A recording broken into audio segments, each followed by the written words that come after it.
Right, welcome to this deployment tactics video. It's for the Thousand Sons. This is the new list, so going by the latest points update from Games Workshop, going by the brand new codex. The list has been changed, updated here for the new book. So with this video, the idea is to show you the list, but then to take it onto the battlefield to show you how it can be deployed and used in the game. It's nice to see lists and to go through them theoretically, but then how do you use them on the battlefield, and how do you pick up points? How do you win games of 40k 10th edition with the list is the question. So hopefully this video is just like an explainer video, a bit of a walkthrough for you to show potentially how the army can be used. So to start collecting Thousand Sons, to expand your army, for all your paints and accessories and so on, it's gamingfigures.com. Link for them in the video description below. Briefly, and I'll just run through the list very briefly, just to give you an idea what's in it. 2,000 points, this one, and I'm running the Grand Coven detachment from the new codex. So we have 2 Exalted Sorcerers. Each of those will join a Rubric Marines squad, 2 squads of 10, stave and hand flamer in each of those squads, Soul Reaper cannon, and then the rest of them all equipped with warp flamers. 2 Maulerfiends, Magnus the Red, a Mutilex Vortex Beast. It's actually the old Tomb Kings model, the Necro Sphinx, but I'm using it as a Mutilex Vortex Beast here in this list. Then there should be a list with all the points and so on for you in the video description below. For all the tactics for this list, it's over in the complete army video as well. 2 squads of 5 Terminators, Soul Reaper cannon each, Hellfire missile rack, stave, Proserpine Capesh swords being taken, and the combi bolters, and that's it. And then 3 squads of 10 of the Tzangors. So the question is how to use it in game. Usually for 10th edition, the game revolves around 2 very important things. If you're going to do well in the game, if you're going to try and win. First is the control of primary objectives, especially the objectives in no man's land. You need to hold them, you need to stop your opponent from holding them, so you can pick up lots of points for that. And also the fulfillment of secondaries, little missions that pop up that you need units for to help rake in points. So it's those 2 avenues where you get your points, and also deprive the points from your opponent. So bearing that in mind, the overall tactics, again, it's in the complete army video, but the army really will hinge around Magnus the Red and how important it is to keep him alive, especially through to the middle and late stages of the game. If he comes out to play in the late stages of the game, he hasn't been destroyed, he just becomes more and more powerful as the opponent has less and less units that can take him down. So that's the list. We'll hop over onto the battlefield here. So playing on this board, diagonal deployment, doesn't really matter the deployment, as we're just giving you this one as an example. Yellow dice marking the deployment zone for the Thousand Sons. I've marked out the opponent as well for this one, so it's marked by the orange dice. Usually in 10th edition, you have a home objective each. This one here for the Thousand Sons, one to anchor and hold on to. The opponent's one's just over there. And then usually for 10th edition, 3 objectives running across the middle of the board. Usually there's one dead center, and then one on each side. One here, and then one across the other side next to the pipes over there. The terrain that we're using is the battle mat from gamemat.eu, 60 by 44 inches in size, so perfect for regular games of 10th edition. And then with their mats, you can check their website. They do most of their mats now marked with the deployment zones of 40k as well, which is very, very useful. And then also using some of their terrain, the warp portal in that corner, the industrial terrain set. That's all from gamemat.eu as well. So link for them in the video description below. You'll also find a discount code for 11% off across the store, and they're shipping worldwide. What I'm going to do now is bring across the Thousand Sons units. We'll start deploying them on the table. So your alternating deployment, you don't want to give the game away too much. So you try and think of an obscure unit to deploy, one that's not so important and one that's perhaps quite obvious. So I'll put a unit of Tzangors here, not on the objective, don't need to be on it on turn 1, because you're not going to pick up primaries, but within range of it, so I can move out and get into position on that if the coast is clear. But I've put it further back, out of trouble. You can also use this unit during the game to patrol this area to keep this back door shut, to stop deep strikers and flankers from arriving in this area of the board to threaten the home objective. So that's their job, like a menial task, and if they do that during the game, that's their job complete. So defense of the home objective, screening, and just the first drop here, the first deployment for the Tzangors. I'll mention reserves at this stage because you declare it before deployment. So both squads of Terminators, I put them into reserve. This is like my usual deployment. I keep them in my back pocket, bring them in turn 2 onwards, turn 2, turn 3. You can use them all different ways. Deep strike into the opponent's deployment zone, bolster the attack or defense in no man's land, drop them in even your own lines. Perhaps my objective's getting weak, Tzangors not strong enough, drop the Terminators in just to anchor your home objectives. So whatever I need them for, to reinforce, secure, hold, threat, they're there, and it's 2 squads of 5, nice and flexible. Bring them down together, keep them separate, bring one in one turn, one in the next turn, do whatever with those Terminator units. Nice and tough, nice and durable, and then they're welcome reinforcements on the board. And then don't have to, but usually a unit of Tzangors just to flank, to turn up on a board edge. Very, very useful for secondaries, trying to get behind enemy lines, snatching objective, forming an action somewhere on the board.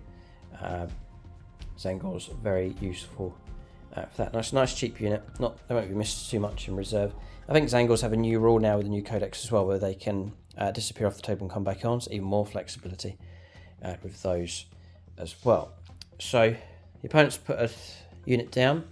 We'll move on to our next deployment. So next deployment is a unit of Rubric Marines. Tuck them in here. As this is an obscuring piece of terrain. They're out of the picture. They can't be seen. Won't be shot at turn 1. Shouldn't be. I can't see how the opponent will be able to get to them. Nice and safe. That unit is equipped with the Umbrelific crystal on the Exalted Sorcerer. It means that once per battle, they can be removed from play and they have to deep strike in on their next turn. So you can do it on turn 1. Just remove them off the board on turn 1 and then bring them in turn 2 somewhere on the table. So again, it's another unit that's just going to be disappearing. It's not going to help the opponent try and figure out what I'm doing. It's just another unit. It's sort of an obvious deployment, just putting those there. So I've tucked those away. Alright, so I've gone ahead and done 2 deployments here. I've put Rubric Marines, nicely sheltered behind this terrain. Don't want to needlessly get them shot at turn 1. But right up to the edge of the deployment zone. This is a very useful piece, but we'd play this as obscuring as well. Their directions head off towards that objective. They're covered here, and they can head off across in that direction. I put a Maulerfiend here as well. He'll probably go ahead of them and do some kind of move. So he would, these lash tendrils, lift models up. So we'll go across here in advance. He'll sort of head round this direction with an advance. And he's to distract, whilst these then go 6 and then D6. I can use Temporal Surge to push them even further to get onto that objective. If the opponent's already there, just try and flame them off of it. But the idea is that Rubric Marines are covered by the distraction there of the Maulerfiend is the idea. So the 2 workers are pair. And he's the expendable 230 point unit. And then 180 for the rubrics, plus 80. More value with those. But distraction type unit. And then the advanced unit to go after the objective. So I've selected that one. That's the one I want to go after. 2 units to go after it. Then this unit is then free to deep strike and land and contest either of these 2. Landing perhaps here and threatening. Landing right on this one or dropping in here and moving around. All different options depending on how the game goes, who goes first and where the opponent is and so on. But that one, this combination to go after that. The other one's free to pick either of these 2. Alright, so I've pressed ahead with the rest of the deployment. First of all, Tzangors just tucked away in here, nicely hidden behind this terrain. They can cross over this or head through the corridor, sort of sneaking along here, just trying to blindside and move along with cover. They may well be joined by Terminators to support them, deep striking Rubric Marines to support them as well. So they're not on their own. They can act as a bit of a shield and an air denial for enemy counterattacks via deep strike and so on, flanking as they push along. Maulerfiend, same task as across the other side. So 10-inch move, an advance, and a distraction. See what a threat they are to the objective straight away. The idea again is the opponent has to go after him, and if they're distracted trying to bring him down, they're not shooting at my other units. So that's the idea with the Maulerfiend. There, I'll just tuck him back in there. We've then gone ahead and deployed the Vortex Beast. I've tucked it away. I don't want it dying straight away, so it's nice and tucked away and hidden.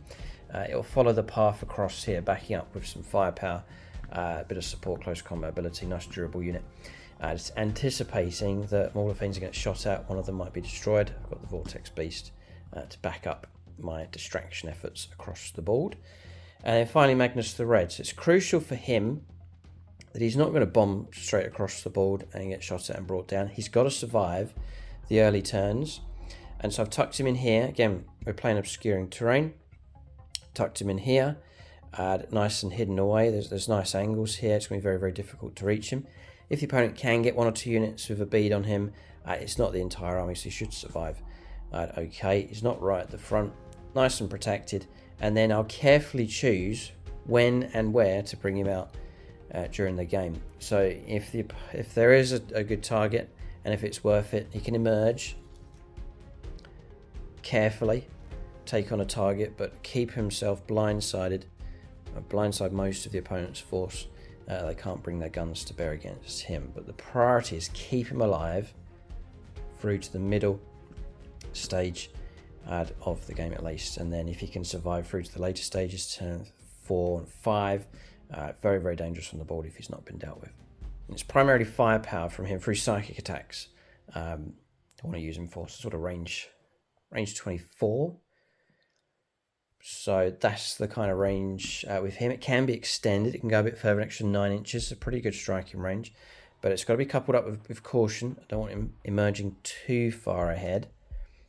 Like here, where the opponents can be able to bring lots of units to bear against him. That wouldn't be good if he's brought down early on. So just remain calm with Magnus the Red is the idea. So I hope it gives you a good idea. I've got units that can distract and push forwards. They're chomping at the bit here, ready to surge and push ahead. The idea is the opponent has to deal with those. If the opponent ignores them, I'll just plunge into the opponent's units. Use tank shock on these. Their claws are pretty good, d6+1 damage. They'll plunge into targets and take them on. So the opponent has to deal with them. And if they do, then they're distracted away from other units. Steady, but hopefully strong enough advance onto that objective. Deep strike onto another one. My distraction units pushing through, and all of that being orchestrated by Magnus the Red, who's pulling the strings of the army and then directing his firepower to take on targets, which is very, very good indeed. And then as I need them, fulfilling secondaries, spare unit Tzangors in reserve to flank, 2 squads of Terminators that can deep strike anywhere onto the board. If I'm amassing attack across here, just drop in the Terminators to support the attack. If there's gaps in the opponent's deployment zone, I'll drop them in. So you can use them for whatever I need to. Perhaps this objective, no one's on it, it's just empty. Just drop the Terminators in, claim that objective with their deep strike ability. So nice to have those in the back pocket. You just call them in when you need them. Very, very useful indeed. So I hope that video is helpful. For a full breakdown, the full list, all the tactics, all the points, the strategies and so on, do check out the complete army video. That's fully updated. It's the latest points values going by the new codex for the Thousand Sons. Do check out the Thousand Sons in our battle reports. You should see the new list being used, and you can see them actually being used in a proper game of 40k. There's full tutorials. There's 3 of them on the channel. There's Tzangors, Maulerfiends, Rubric Marines. Full tutorials if you want to copy the colour scheme and the paint job for your army. If you want to start collecting, expand your army, it's Gaming Figures, link for them below, and then gamemat.eu for your battle mats and pre-painted terrain. And if you don't have time to paint up an army, RW Studios can paint them for you. They are our painting commission sponsor on the channel. Keep a lookout for more videos in this series. If you've enjoyed the video, do give a thumbs up and a comment. Thanks for watching. Tune in next time.